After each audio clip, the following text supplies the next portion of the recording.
anh chân từ bao giờ bài từ trường đôi tẹt bao giờ anh chân dương đã coi riêng cái đó coi thực ca cái đó phơi cái đó dương bài từ hàng trường bao giờ tới bạch vẽ cả này coi dương chụp chơi ra này tiền ca sắc xa riêng sâu rồi có phơi cái đó ban phò lò dân từ hàng trường បាទជំរាបសួរពុកម៉ែបងប្អូនបាទដូចបងប្អូនបានឃើញទស្សនានៅវីដេអូខាងមុខហើយក៏សូមជំរាបសួរសិក្សានុសិស្សបងប្អូនគ្រប់គ្នាទាំងអស់ផងដែរសម្រាប់បងប្អូនជាសិក្សានុសិស្សអាចសាកល្បងព្យាយាមដោយខ្លួនឯងដោយវីដេអូខ្ញុំបញ្ជាក់នៅក្នុងនេះសម្រាប់វីដេអូនេះចង់បង្ហាញបងប្អូនសិក្សានុសិស្សឬក៏ឪពុកម្ដាយដែលជាអាណាព្យាបាលគួរយល់ដឹងបន្ថែមពាក់ព័ន្ធជាមួយនឹងទិសពីកំណើតរបស់បុគ្គលម្នាក់បាទហើយចង់ជម្រាបជូនបងប្អូនទាំងអស់គ្នាឲ្យបានជ្រាបថាសម្រាប់ទិសពីកំណើតរបស់បុគ្គលម្នាក់នេះគឺអាស្រ័យទៅតាមវ័យបុគ្គលម្នាក់ហើយនឹងទីតាំងឬក៏តំបន់ដែលបងប្អូនរស់នៅបាទអញ្ចឹងដើម្បីបងប្អូនជ្រាបច្បាស់ចង់ដឹងថាបងប្អូនបែរទិសទៅខាងណាឬក៏សិក្សានុសិស្សបងប្អូនទាំងអស់បែរទិសទៅខាងណាបងប្អូនអាចអនុវត្តជាមួយខ្ញុំទាំងអស់គ្នាតែម្ដងសម្រាប់រស់ទិសរបស់ខ្លួនហើយនៅក្នុងវីដេអូនេះខ្ញុំចង់បញ្ជាក់ថាសម្រាប់ក្មួយស្រីផ្ទាល់តែម្ដងគឺខ្ញុំបានអនុវត្តវាស់ទិសគាត់ជាច្រើនដងជាច្រើនសារហើយយើងឃើញថាប្អូនក្មួយស្រីគឺមានទិសបែរទៅខាងជើងតែម្ដងអញ្ចឹងជាការសំណូមពររបស់ខាងយើងខ្ញុំនេះចង់ឲ្យក្មួយស្រី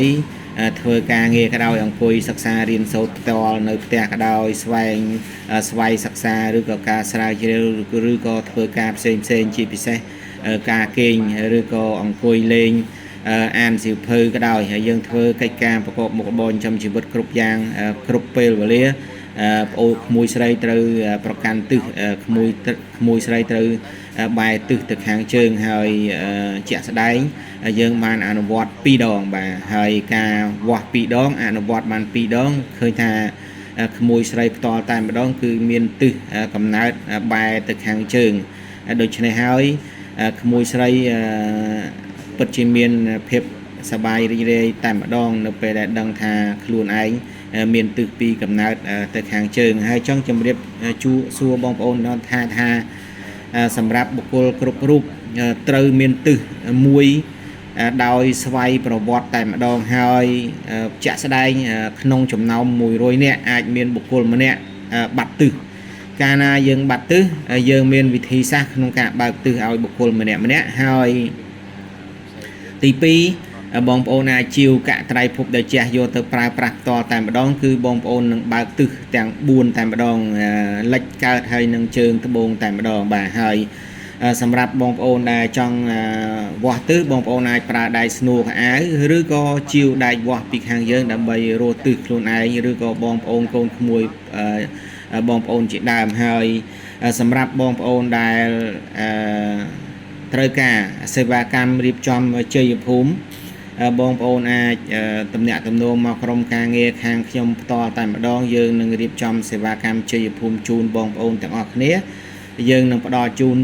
ឥតគិតថ្លៃការវាស់ទិសឲ្យកូនចៅបងប្អូនទាំងអស់គ្នាតែម្ដងហើយសម្រាប់សេវាកម្មជ័យភូមិនេះដែរយើងរៀបចំជាកញ្ចប់សម្រាប់ផ្ទះល្វែងវីឡាភូមិគ្រឹះ office ក្រុមហ៊ុនដីស្រែដីចម្ការជាដើមហើយយើងផ្ដោតសំខាន់ទៅលើការរៀបចំធ្វើម៉េចឲ្យបងប្អូនទទួលបានផលទាំងសេដ្ឋកិច្ចហើយនិងសុខភាពជាមួយគ្នាតែម្ដងអ្នកខ្លះលុយច្រើនប៉ុន្តែ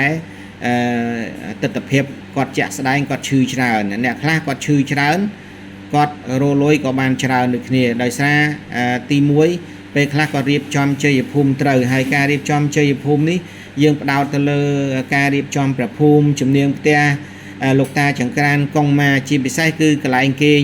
ឬក៏អង្គុយធ្វើការកន្លែងរស់ស៊ីតែម្ដងហើយ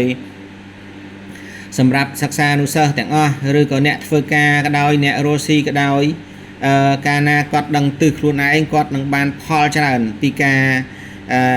ដឹងទិសខ្លួនឯងទី1ប្រសិនបើសិក្សានុសិស្សគាត់នឹងបានផលពីការសិក្សារបស់គាត់គួរជាទីកប់ចិត្តប្រសិនបើគាត់ដឹងទិសខ្លួនឯងទី2សម្រាប់អ្នករស់ស៊ី កាលណាគាត់ដឹងទិសខ្លួនឯងគាត់លក់គាត់ឈរតំណាក់តំណងជាមួយភ្ញៀវគាត់ដឹងទិសខ្លួនឯងមានន័យថាភាពជោគជ័យនៃការរស់ស៊ីប្រកបមុខរបរចិញ្ចឹមជីវិតរបស់គាត់គឺបានផលគួរជាទីកប់ចិត្តសម្រាប់អ្នកធ្វើការវិញគឺកាលណាគាត់ធ្វើការអង្គុយដឹងទិសខ្លួនឯងបែរមុខទៅណាគឺវាជាការល្អទី1តំណាក់តំណងកន្លែងការងារគាត់គឺមានភាពល្អប្រសើរតែម្ដងតំណាក់តំណងការងារអ្នកធ្វើការជាមួយគ្នាមន្ត្រីក្រមអាវ៉ាត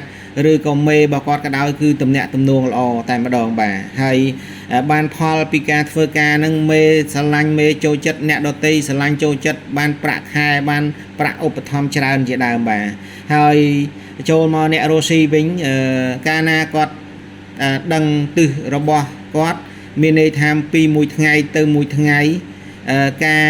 រស់ស៊ីឬក៏ប្រកបមុខរបរចិញ្ចឹមជីវិតរបស់គាត់គឺមានអតិថិជនកាន់តែច្រើនឡើងដូច្នេះជាការសំណូមពររបស់ខ្ញុំបាទសូមឲ្យបងប្អូនទាំងអស់គ្នាស្វែងយល់ឬក៏អនុវត្តឲ្យឃើញជាក់ស្ដែងតែម្ដងពាក់ព័ន្ធជាមួយនឹងទិសខ្លួនឯងបងប្អូនដែលបានខមមិននៅក្នុងវីដេអូខ្ញុំមានភាគតិចណាស់ដែលមិនយល់ដឹងពាក់ព័ន្ធជាមួយនឹងការប្រើប្រាស់ដៃវាស់នេះរੂទិសដូច្នេះខ្ញុំ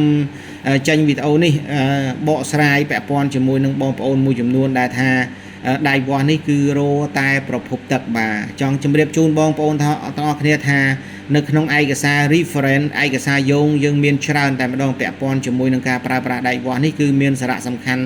តែម្ដងជាពិសេសគឺការវាស់ទិសបុគ្គលម្នាក់តែម្ដងបាទអរគុណច្រើនសម្រាប់ការទស្សនាជួបគ្នានៅវីដេអូក្រោយបន្ថែមទៀតបាទ